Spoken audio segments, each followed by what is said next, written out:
Emily Bryson, like my colleague De Vrede just mentioned, it is with a great heart of appreciation that you are borrowing us this beautiful talent to serve Aruba. It is an important moment for Aruba that we are confronting difficult challenges, that we can have such a talent to help us serve our country.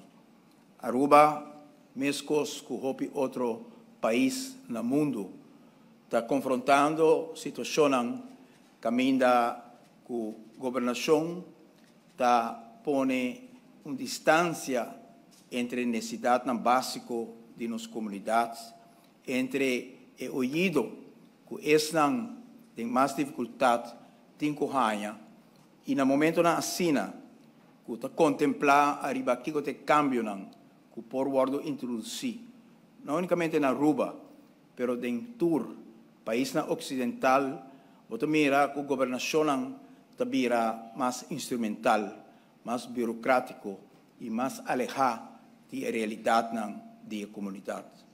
E somente com o instituto que vai mira a gente traz de cifra, que vai escutar e grito que não vai escutar, que vai mira a família que vive de abandono, nos por criar a conexão entre a realidade dolorosa que tem na nossa comunidade e a governação como se dá um ouvido, cuidado e atenção. E o Instituto Ombudsman tem um rol crucial de criar a linha aqui de conexão com o momento aqui, não unicamente na Aruba, mas no mundo, para mirar como dos problemas mais grandes do nosso sistema de governação.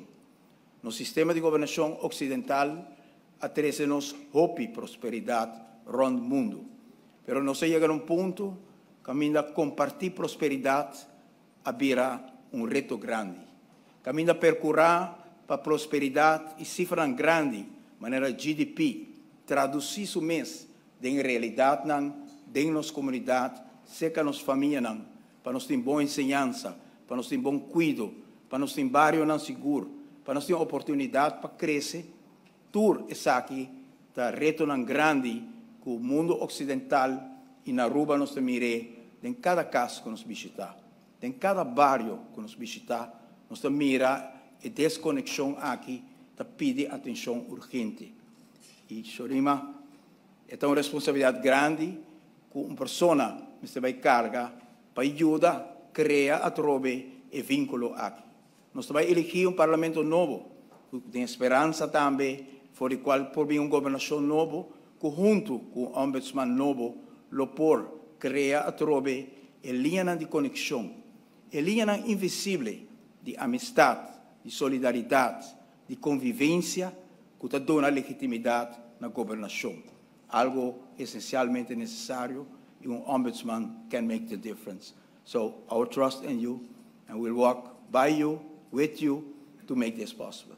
Mas danke e amigo nang ban sostener nos ombudsman.